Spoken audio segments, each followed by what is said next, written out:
Alhamdulillah wassalatu wassalamu ala Rasulillah wa ala alihi wa sahbihi wa man walah, amma ba'd. Pada sesi pertama tadi kita telah menjelaskan 3 manfaat dan keuntungan atau fungsi dan peran akidah dalam kehidupan seorang muslim. Yang pertama tadi apa?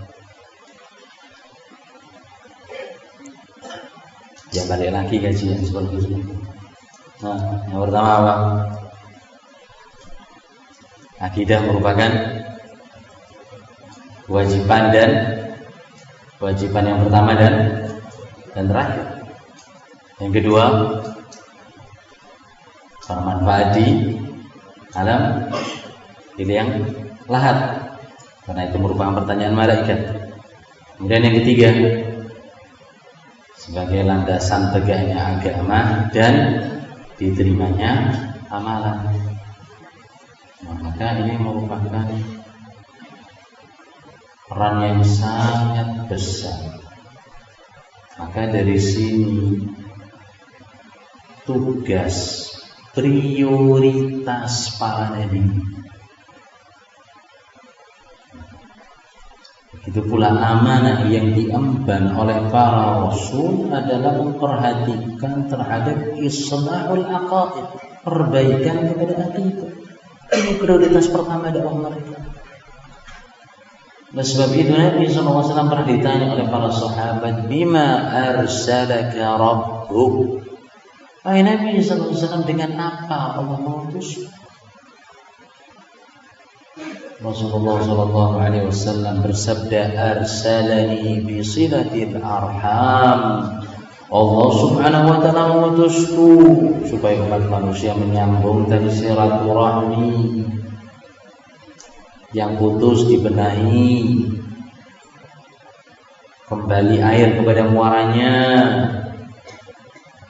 hubungan kekeluargaan dijaga, wa kasril awthan. Aku diutus oleh Allah Subhanahu wa ta'ala untuk menghancurkan berhala, wa an yuwahhidallah la yusyriku bihi syai'an. Dan aku diutus oleh Allah Subhanahu wa ta'ala supaya umat manusia mentauhidkannya, tidak ada yang berhak disembah melainkan Dia. Oleh sebab itu, tidak akan ada orang yang masuk ke dalam surga, la yadkhulul jannah illa nafsun muslimah, kecuali jiwa yang berserah diri. Berserah diri kepada siapa? Ya, kepada penciptanya. Berserah diri kepada Al-Khaliq. Ma'asyiral hadirin rahimani wa rahimakumullah. Maka penyimpangan dari akidah yang hak merupakan sumber petaka. Bisa kita lihat, bisa kita amati. Orang yang tidak memiliki akidah yang benar rawan termakan syubhat, mudah untuk tergoda dengan berbagai macam keraguan dan kerancuan pemikiran. Sampai-sampai di antara kaum muslimin kalau sudah putus asa, sudah mereka akhiri kehidupan. Kayak gak tahu apa tujuan dia diciptakan oleh Allah Subhanahu wa ta'ala. Putus dengan pacarnya, gantung diri. Permasalahan dalam akidah. Dia dibangun di atas petunjuk Allah Subhanahu wa ta'ala dan Rasul. Remaja, pemuda-pemudi gantung diri karena diputus pacarnya. Sallallahu alaihi wasallam. Begitu pula masyarakat yang tidak dibangun di atas fondasi akidah yang benar, rawan akan terbius kotoran-kotoran dari pemikiran materialisme. Segala sesuatu diukur dengan dunia.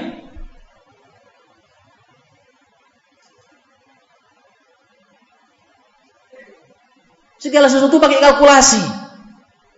Akhirnya apa? Nggak datang ke majelis ilmu. Apa manfaatnya? Biar dapat apa? Dari sisi materi. Kita lihat masjid-masjid kosong.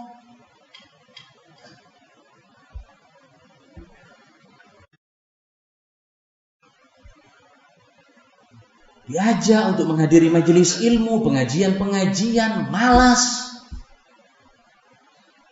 Karena nggak ada keuntungan apapun dari sisi duniawi ya.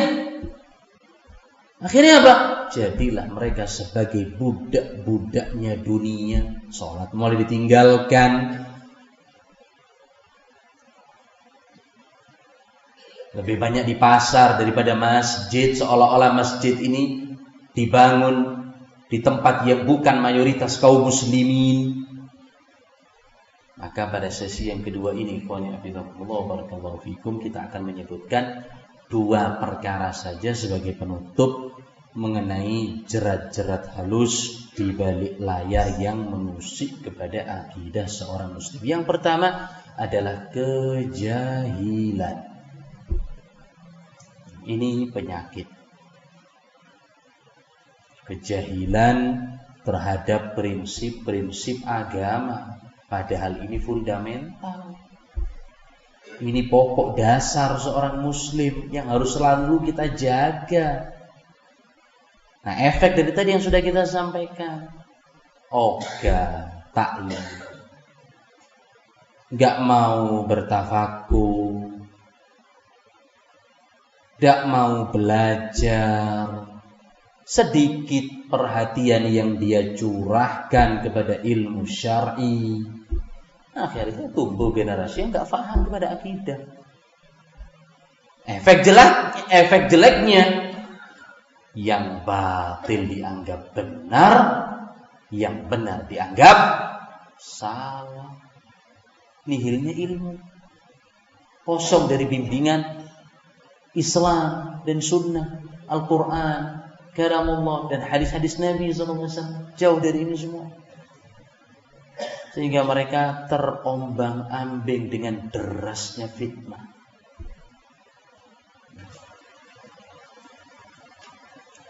Contoh satu kejahilan yang subhanallah. Di Maluku ada muslim adat.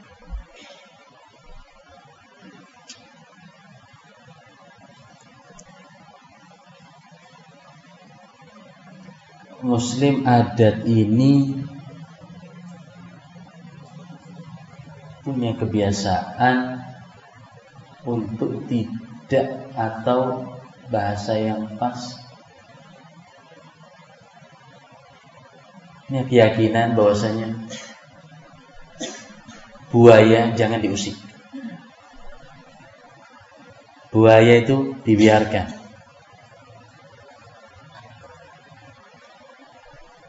Mereka menganggap bahwasanya buaya bagian daripada nenek moyang.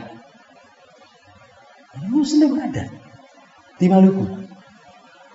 Subhanallah, ada salah satu teman kita, ikhwah kita, dia meletakkan jala, tiba-tiba dilihat ada buaya masuk ke dalam jala tersebut, dia dibunuh buaya. Pemimpin adat marah, Muslim, dan mengatakan, "Tete kok dibunuh?" Ada yang dari Ambon? Apa artinya Tete? Tete apa artinya? Hah?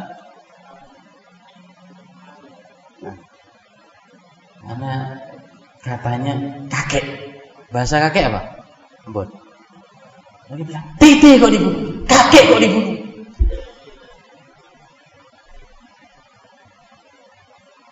Akhirnya apa itu?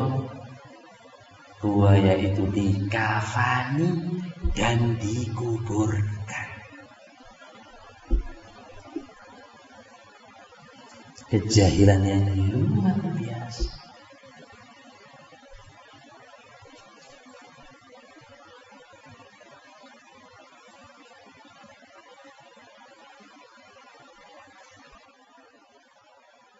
Nah kalau Tuhannya, kakek moyangnya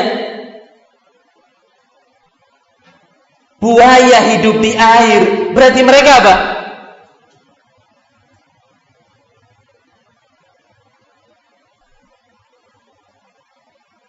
Mau kira-kira dikatakan buaya darat? Islam ada. Disampaikan kepada kita kisah ini sambil kita. Subhanallah. Seperti ini kejahilan.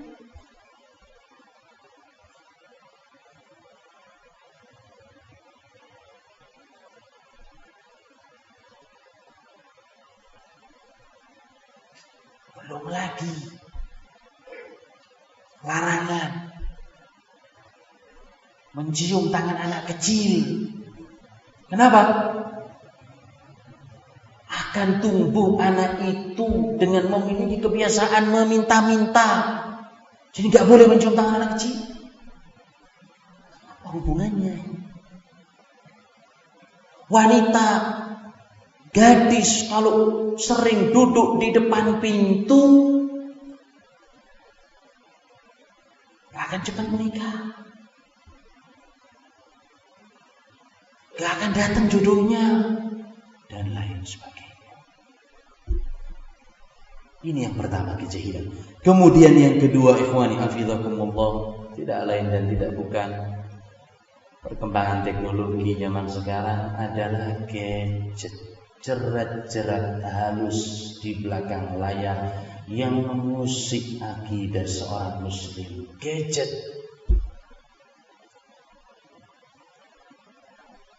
HP. Makanya dari banyak majelis kita sampaikan, memang anak-anak dilepas dari HP zaman sekarang seolah-olah suatu hal yang mustahil. Ya kadar minimnya bagi orang tua kontrol. Wal gharbul kafir yurakibuna auladahum min hadzal jawal. Orang-orang kafir di barat, mereka betul-betul manage. Mereka betul-betul atur, mereka betul-betul teropong, mereka betul-betul kontrol HP dari tangan anak-anak mereka. Kenapa? Tahu efek negatif daripada setan gepeng.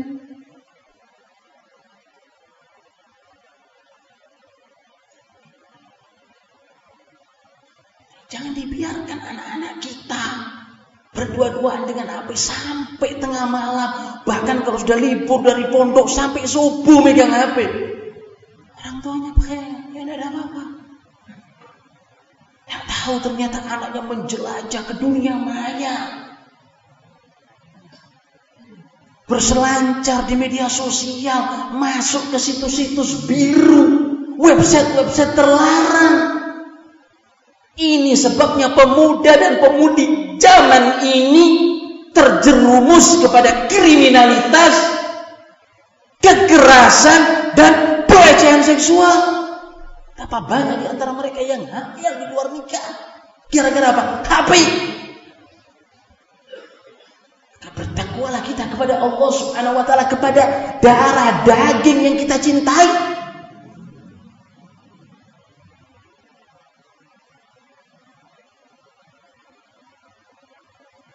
Sampai apa? Kecanduan game online. Sampai apa? Masuk kepada pinjol.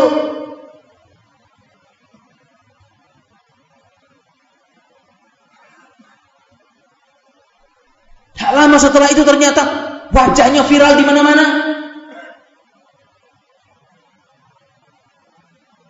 Pinjaman online yang tidak dibayar. Lagi-lagi tadi yang sudah kita sebutkan, gantung diri karena usah malu. Cari sana cari sini dan dapat. Kita perhatikan anak-anak kita, barakallahu fiikum. Gadget silah dzu haddain, senjata yang memiliki dua kepala. Bisa bermanfaat, bisa bermudarat. Kita saja yang sudah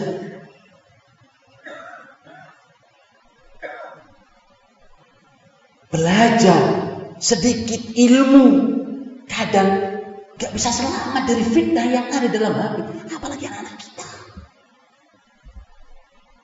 Para syabab, para pemuda yang mereka diliputi dengan syahwat, akhirnya terwarnai, tergerus dengan asik yang namanya drakor, dracin,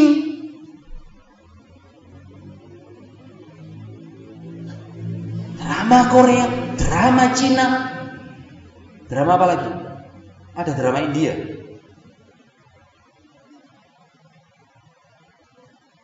Pelan-pelan terkikis sosok seorang santri, terkikis sosok seorang muslim, terkikis sosok seorang sunni. Mulai cinta dengan orang-orang kafir.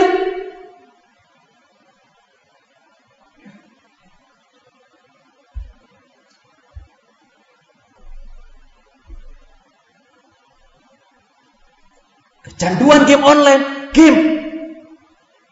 online bisa dibuka, judi pun bisa dilakukan dalam masjid zaman sekarang. Gak perlu hadir di kasino. Melalui yang namanya apa, setan gepeng, katanya seperti itu.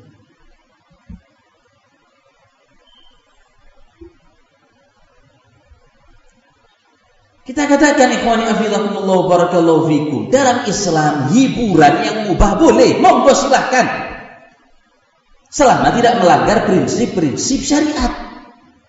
Jangan sampai keluar daripada koridor agama. Nabi SAW bercanda dengan istrinya, balapan lari dengan Aisyah, beliau menang. Berikutnya Nabi SAW kalah karena sudah mulai tua, sudah mulai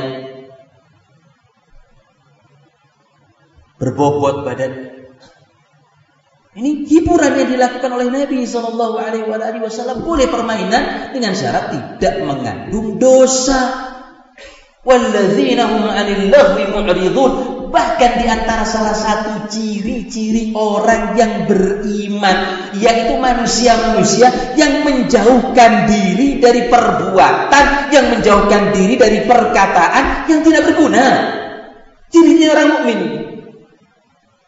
Gak manfaat, ada apa? Walladzina hum 'anil laghwi mu'ridun. Orang-orang yang selalu berpaling perkara-perkara yang gak mendatangkan maslahat.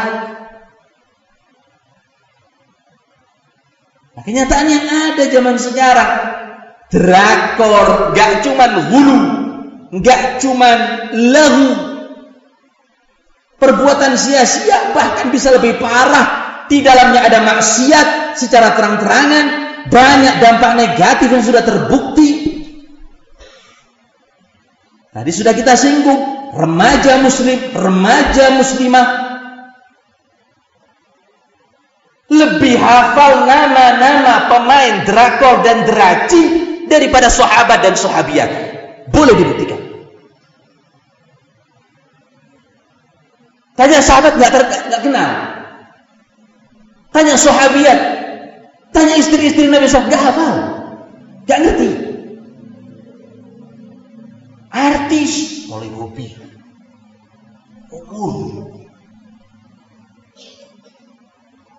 pemain bola nomor punggung, klubnya.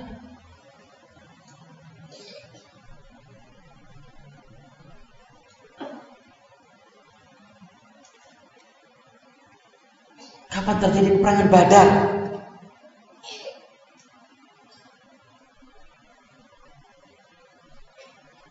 Kapan terjadi peperangan Uhud? Gak tertarik. Sekuno. Ini kondisi yang ada saat ini. Efek yang lain banyak. Yang bercita-cita bahkan ingin menikah dengan artis kafir. Nasallallahu alaihi wasallam. Ada. Nah, jangankan sedikit cerita. Kita punya santriwati di pondok, pulang setelah liburan nangis. Liburan bulanan, sebulan itu sekali, pada hari Kamis sampai Jumat, ketiga atau keempat. Pulang dari rumahnya nangis. Kenapa? Artis Korea mangkas rambutnya. Ya Allah. Ini pakai cadar. Nah, terus piye kalau ketemu artis tersebut? Artis ini rambutnya dipangkas, dia nangis. Nah, kalau ketemu terus piye? Dirangkul, dicium, dipeluk.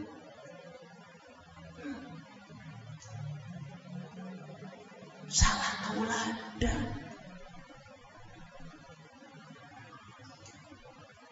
Ditambah lagi kecanduan yang menyebabkan lalai ibadah, begadang, akhirnya futur. Dan Nabi SAW bersabda, min husni islamil mar'i tarkuhu ma la ya'ni.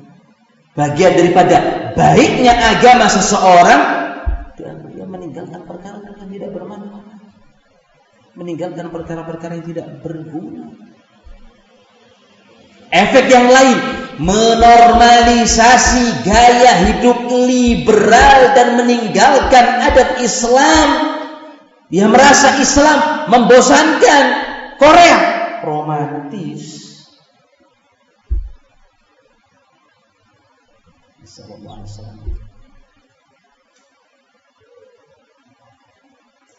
Islam bete, Islam membosankan.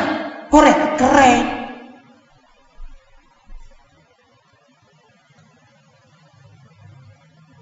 Akhirnya apa? Merusak akidah, hilangnya rasa malu dan condong kepada keburukan karena sudah terbiasa melihat tontonan-tontonan yang mengandung kemaksiatan dan kemungkaran. Siapa yang disalahkan? Pertama orang tua, kemudian ya pelaku itu sendiri. Allah Subhanahu wa taala menegaskan, innas sam'a wal basara wal fuada kullun ulaika kana anhu mas'ula. Ketahuilah bahwasanya pendengaran, penglihatan, hati, semua ini akan dimintai pertanggungjawaban oleh Allah Subhanahu wa taala kelak pada hari kiamat. Apa yang Anda harapkan dari mereka? Nabi SAW bersabda, anta ma'aman ahbab, engkau akan dikumpulkan dengan orang-orang yang Anda cintai. Cinta dengan orang kafir yang akan berkumpul dengan mereka. Ataukah kita pengen kelak pada hari kiamat berkumpul dengan Nabi SAW? Berkumpul dengan Abu Bakar, berkumpul dengan Umar, berkumpul dengan Uthman dan Ali. Kata Anas, ma farihna farhana bihadzal hadits. Gak ada kebahagiaan yang melebihi daripada kesenangan kita ketika mendengarkan hadis ini dari Nabi SAW. Anda akan dikumpulkan bersama orang-orang yang engkau cintai. Kemudian Anas berikrar, fa ana uhibbun nabi, aku cinta Rasulullah, wa Abu Bakr wa Umar, dan aku cinta kepada Abu Bakar dan Umar. Bukan artis Korea, bukan orang-orang kafir. Wa arju an akuna ma'hum bihubbi iyyahum, dan aku berharap dikumpulkan bersama mereka karena modal cintaku kepada orang-orang tersebut. Wa illam akun bimithli a'malihim, walaupun saya tidak mungkin bisa menyamai amalan-amalan mereka. Tapi Anas berharap dengan apa? Modal kecintaan saja. Kecintaan yang hakiki, kecintaan yang dipenuhi dengan hubbullah, kecintaan karena Allah SWT, kecintaan ibadah, bukan kecintaan nafsu. Bukan kecintaan yang penuh dengan hawa, bukan kecintaan yang penuh dengan tasabbuh.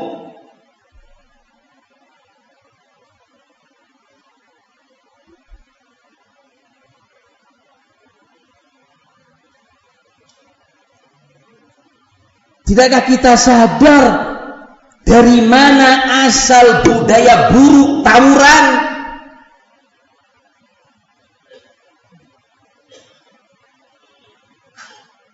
Punya anak tanpa menikah, kata-kata umpatan buruk yang mereka trenkan kerusakan di bidang akidah, kerusakan di bidang akhlak, kerusakan dalam bidang budaya, politik, pendidikan, pariwisata, semua ada bagian dari mereka. Tahukah kita dari mana asalnya kerusakan dalam bidang olahraga, seni, pariwisata? Dibungkus dengan budaya, dan kalau kita sibak ternyata penuh dengan kekufuran, ternyata penuh dengan kesyirikan. Tahukah kita dari mana budaya korupsi, pornografi, porno aksi, narkotik, obat-obatan terlarang, mabuk-mabukan, kalau bukan dari mereka? Tahukah Anda dari mana asalnya paham sekuler, liberal, pluralisme menyusup di sektor pendidikan kita? Dari mana semua ini diimpor? Kalau bukan dari barat, dari orang-orang kafir. Jelas Islam tidak mengajarkan ini semua. Islam berlepas diri. Islam tidak pernah mengajarkan kerusakan apapun, karena Allah Subhanahu wa taala telah mengabadikan dalam surat Al-Baqarah, wallahu la yuhibbul fasad. Al-Quran berbicara. Ini Islam, agama yang indah, agama yang mengajarkan kepada kita akhlakul karimah, etika, sopan santun, budi pekerti. Innallaha la yuhibbul fasad, wallahu la yuhibbul fasad. Allah Subhanahu wa taala tidak mencintai keburukan. Allah Subhanahu wa taala tidak menyintai kerusakan apapun itu. Maka penutup dari kami di kajian singkat sesi kedua ini, jadikanlah idolamu dan tambatan cintamu, yaitu Rasulullah sallallahu alaihi wa ala alihi wasallam dan para sahabatul kiram. Jadikan panutan Anda adalah orang-orang soleh, bukan para artis, bukan pelaku maksiat. Realisasikan cinta kita dengan mengikuti jejak mereka dalam setiap perkataan dan perbuatan. Semoga Allah Subhanahu wa taala mengumpulkan kita bersama dengan para nabi, para siddiqin, para syuhada, dan orang-orang soleh. Wallahu ta'ala a'lam. Ini mungkin yang sedikit bisa kita sampaikan pada kajian malam hari ini. Mungkin ana minta uzur dari soal jawab, karena hari ini cukup lelah, baru sampai sejenak kemudian datang ke masjid ini. Intinya kami bersyukur kepada Allah Subhanahu wa taala bisa melihat wajah-wajah saudara kita di Wonokerto, Wonogiri. Semoga ini semua menjadi timbangan amal kebaikan kita dan antum, dan kita senantiasa berharap supaya kita semuanya masuk dalam sabda Nabi sallallahu alaihi wasallam, man salaka tariqan yaltamisu fihi ilman sahhalallahu lahu bihi tariqan ilal jannah. Barang siapa yang meniti suatu jalan, di dalamnya terdapat ilmu, maka Allah Subhanahu wa taala akan memudahkan jalan dia menuju ke surga. Semoga kita semuanya dijadikan sebagai penghuninya. Allahumma amin. Wa sallallahu ala nabiyyina Muhammad wa ala alihi wa sahbihi wasallam. Subhana rabbika rabbil izzati amma yasifun, wa salamun ala al-mursalin, walhamdulillahi rabbil alamin. Thumma assalamu alaikum warahmatullahi wabarakatuh.